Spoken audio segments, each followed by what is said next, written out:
Hey, I'm Tony K. Welcome to Transformation School. Now, my filming table is quite a mess, so today I'm filming on the kitchen counter. And today's lesson is Prime Designs. We're going to look at a series of Optimus Prime figures that relate in some ways. I could add a lot more Optimus figures into this video, but that's just too much for me to handle right now. And I am filming this lesson now because I just got Unique Toys Challenger and Age of Distinction, or perhaps more appropriately, the Last Night Masterpiece style Optimus Prime figure. And I want to compare that to the Alien Attack LC'd figure. However, this comparison is also going to include the Studio Series Voyager class Optimus Prime, the Movie Masterpiece Optimus, the Age of Extinction Leader class figure, and the Transformers Prime First Edition Voyager class Optimus. What a great figure that was. Great series too. Alright, let's take a look at these from the back. They all have weapon storage, and they all store on the back. However, Alien Attack LC'd cannot store his sword or gun on him anywhere. And the Age of Extinction Leader class figure stores the sword underneath. Now we're going to get these accessories off, so to speak, and look at the backs of these trucks and how authentic and realistic they look versus how kibbly or just looking like robot parts. Oh, and the tail lights. Why am I even looking at the tail lights? Alright, on to some of the design work that I really want to talk about. And we are starting with LC'd, because this came as a surprise to me. That LC'd is an oversized, highly detailed, resculpted, reworked knockoff of the Transformers Prime Voyager First Edition figure. LC'd is just, yeah, so many more details than this Voyager Prime, but I was expecting an original design. This is the first Alien Attack figure that I had, their version of Dark of the Moon Dino, aka Mirage, and this design, as far as I've been able to find out, is just super original. So to go from the unique engineering of this Mirage, I think he's called Farage for his third-party name, to this knockoff, it was just very upsetting to me. So here, let's have a quick look at a bit of the engineering that is KO'd. These smokestacks fold out. That's a nice new feature or design, but the way that these feet tuck in like this, it's the same as Transformers Prime.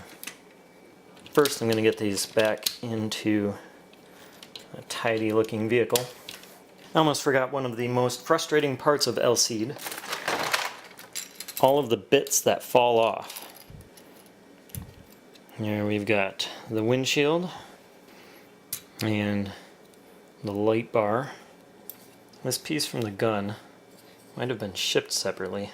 And then some other bits from robot mode. Now, for some of the other aspects of the figures that were knocked off. The arm section goes into becomes the hood, the front end of the vehicle. The way that, and also the way that these parts fold around.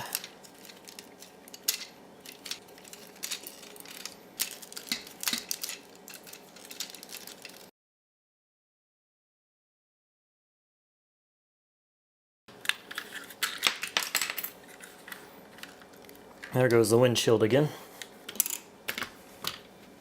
How about a dab or two of super glue?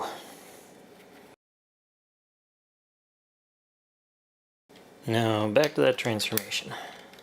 So we got a lot of original design work intricate cuts and folding details. Definitely a change to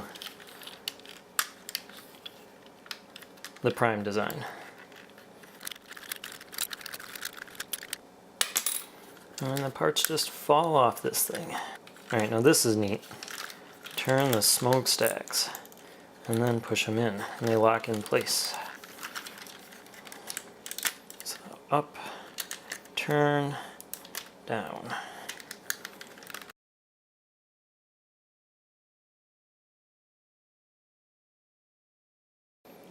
And there are just so many fiddly bits on this figure.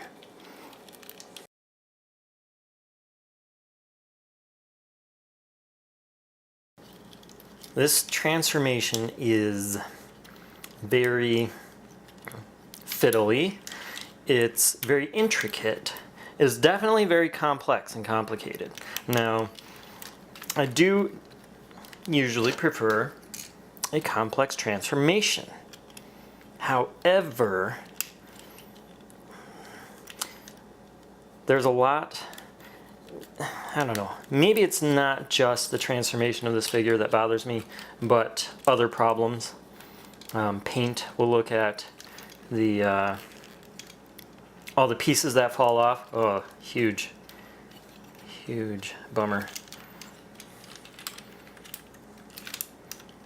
Alright, back to super speed.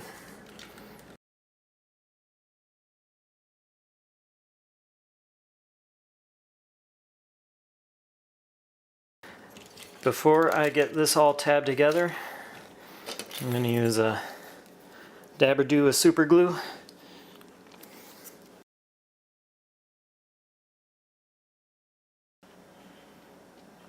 The camera's giving me a heat warning. That tells me this review is taking way longer than I wanted it to. So much for a 5 or 10 minute review.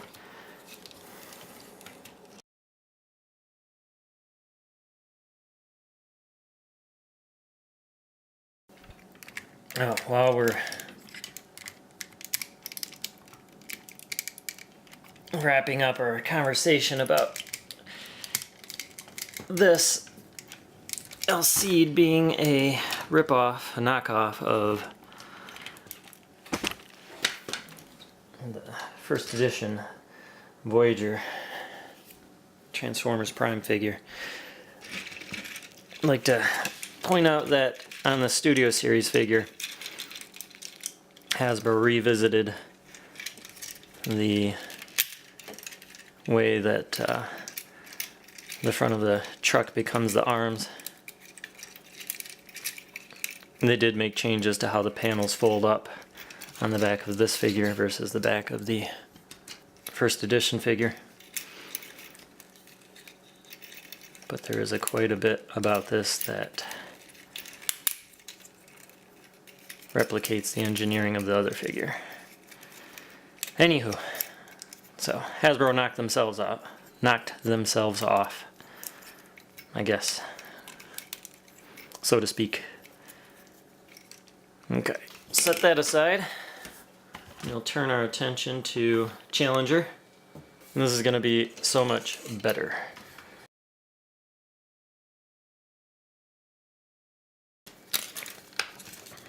Those legs were done pretty fast. That's nice. It was interesting. It was sophisticated, but not overly complicated.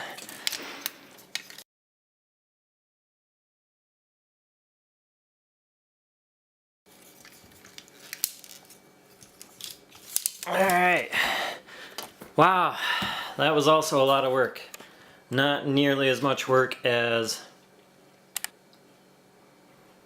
Alien Attack L-Seed. My arms are burned out. Ouch. Let's get these guys cleaned up, and I'll get the rest of the bots transformed for comparison as well.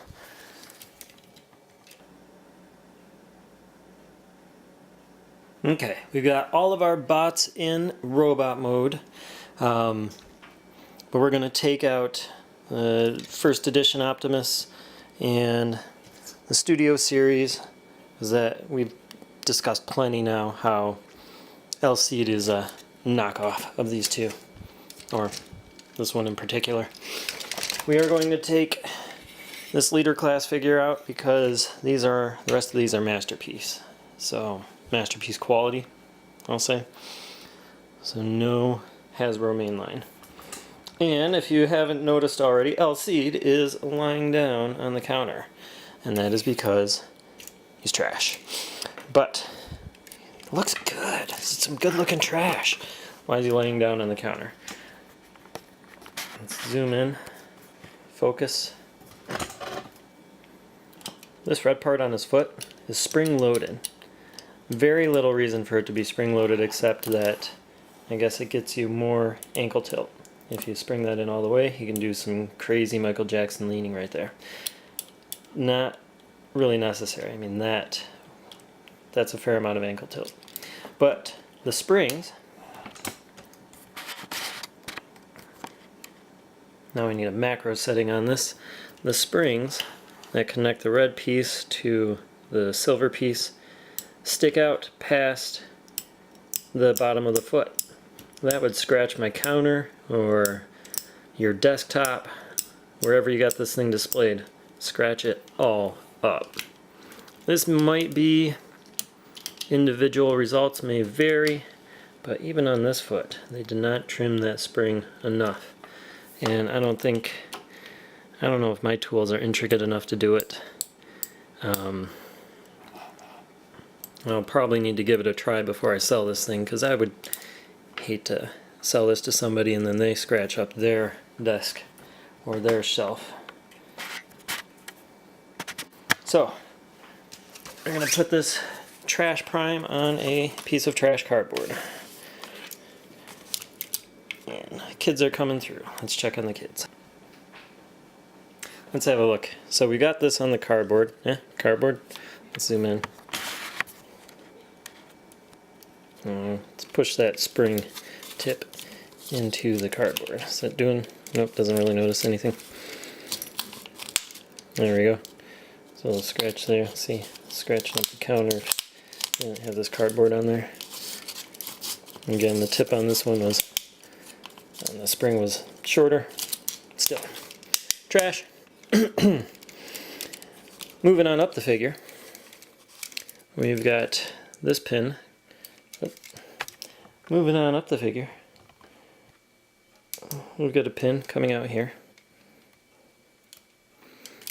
And on the other side, that's fine. This piece just fell off of his gun. This piece that we put on the gun earlier fell off again. And here's this piece. It goes on the back of his thigh here. See it? And that red one. So these all need a little dab of glue. Now, this Optimus has moving ears. They will actually work their way out on you. And it's lightly pegged in. I don't think that's necessary for his head rotating gimmick. Maybe it is. But he's got a mouth face and a battle mask face. I do like the head rotating gimmicks, but theirs is a little sloppy. A little sloppy. So this thing has a ton of paint detail, but a lot of this paint is sloppy. We got these copper streaks just painted right across the surface as if they're, I don't know. I mean, that, you know, they painted in the lines there, but they just made up their own lines. That was bad. We got paint chipping, and this paint is pretty. It's very metallic. It's very glossy. It's fantastic. It looks good, except where it chips, or where they color outside the lines, or whatever you want to call that. I mean, metallic paint on the chest. Now, if we compare it to our Unique Toys Challenger, he's got some nice paint. Definitely, he's got some nice paint. However, it doesn't compare in the paint department to Alcide. This red plastic here, that's red plastic. That's not red paint. The silver paint, while it seems to be very well applied, it just doesn't pop like the shiny silver paint on Alcide. And we have the gold paint. That seems good. Yeah, probably better than Alcide's, for that matter. The red paint on his arms, no, that is flat. That's bland. Needed like a coat of white underneath it, and then double the coats of red. I guess if we continue all the way down the figure there, again, the red on that spring-loaded piece, much better on Alcide than it is on Challenger. Alright, accessories. We've got, they both got swords, they both got shields. I think the sculpting on Challenger's shield is way better than the sculpting on Alcide's. Ooh, here is some sloppy paintwork. This blue is way outside the lines. Looks like a 2-year-old colored it. Oh, and Alcide's shield, trash. It's got like a wash of gray or black, like they want to make it look worn or dirty, which doesn't match the rest of the figure. I don't know why they use this texture, this dirty look on it, because it looks terrible throughout. You can see little splotches. Hopefully, at least if you're on HD quality video. So that's paint in a nutshell. Challenger's shield looks good. Paint quality's good. This red is applied better than it was on his feet. So, good work on that shield. Now, gimmick-wise, this shield splits open. Has a little gun attack. Has this blade accessory for his hand. Has this piece, which can hold the sword. This shield has, let's see, what's its gimmick? Barrel slides out. How does it do that? I forgot. There we go. So it's let's focus on that. So when these pieces slide in and out, the gun barrel slides in and out automatically. I think that's more authentic to the movie design, so I do appreciate that, where Challenger doesn't seem to offer that feature. Now, let's take a look at these guys from the back. Challenger cleans up really well. Alcide, that's not as pretty. It's not terrible, not bad. And who displays their figures from the back? Well, I guess I do sometimes, when one bot is fighting another bot. Now this section right here is noticeable from the front. It sticks up behind his head. It doesn't kill the look, but it definitely does catch my attention on occasion. Oh, and before we're done, let's look at these shoulder pads. Because these shoulder pads constantly pop off. His shoulder piece, it's big rectangle. That's pretty terrible design. And the gray plastic too doesn't match the rest of the aesthetic. The shoulder does not clear the body. And the shoulder pad doesn't. Over on Challenger, I don't have any problems with that. And this shoulder pad can move out, and we got our ball jointed piece, and it moves around. Alright, we got a bunch of comparisons to do. So we got our Alcide, we've got our Challenger, and we have our MPM Optimus. You notice these guys are getting bigger and bigger. Challenger doesn't look too much bigger than Alcide, but definitely significantly bigger than the MPM Optimus. But better than MPM Optimus for this comparison might be... Oh, you can't walk through here. I am filming. We have our Age of Extinction DMK Dual Model Kit, Optimus Prime. I want to do a short video. My videos are never short, so good luck to me on that. A short video of movie masterpiece or model kit. Because of the model kits, you are getting all the parts, or most of the parts, from the design of the figures. And it's these parts that set the movie designs apart from all the other Transformers franchises. Just all these tiny little parts. You know, I've heard it referred to as a pile of parts, but I think that is pretty cool. So, scale-wise, we got the shortest, the middle, the tallest. Oh, and the sticker application on this model kit, ignore that, the flames. These used a sticker sheet that I had to cut out each sticker, dip it in water, and then slide the sticker off and get it to fit onto the figure. So by the time I got done with what you see on the upper body, the legs, I had no patience left. Figures from the back. So the sculpt of the legs from the back,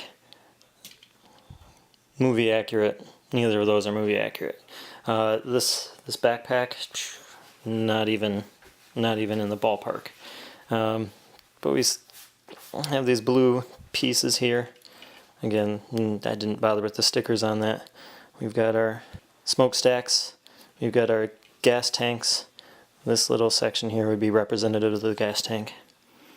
And we got our spine plating. Not so much over here.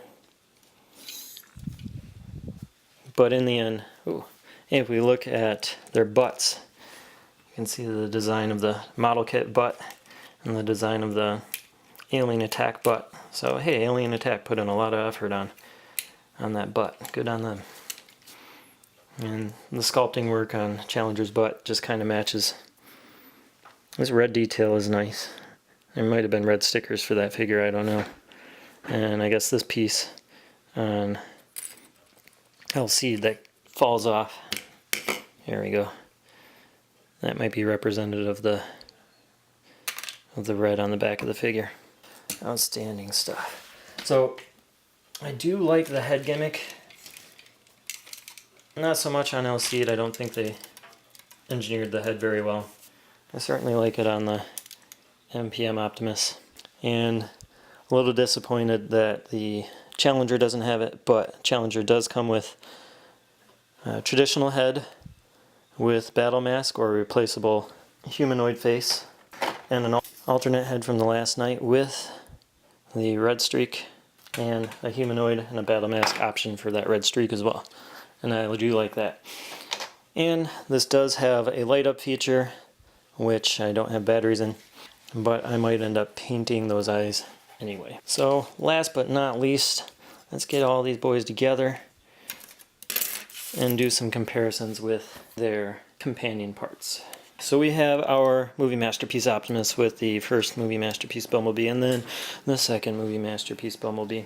And then we've got our Alien Attack Farage with our Alien Attack Alcide, our Dual Model Kit Bumblebee with our Dual Model Kit Optimus, and we've got our Unique Toys Peru Kill with our Unique Toys Challenger.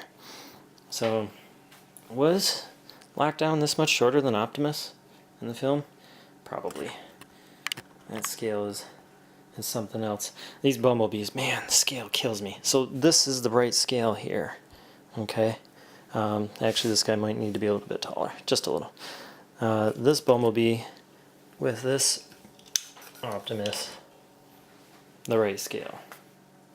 Okay? Now when it comes to, you're going to get Challenger, you're going to get Alcide. Well, that depends. Do you want a fun transformation? Challenger. Do you want a shiny metallic Optimus that you're never going to transform? Challenger. No, Alcide. I mean, Alcide does look good. It's going to look great in your photos. But Challenger does it for me. And that does it for this lesson. Thank you all for watching. Class dismissed.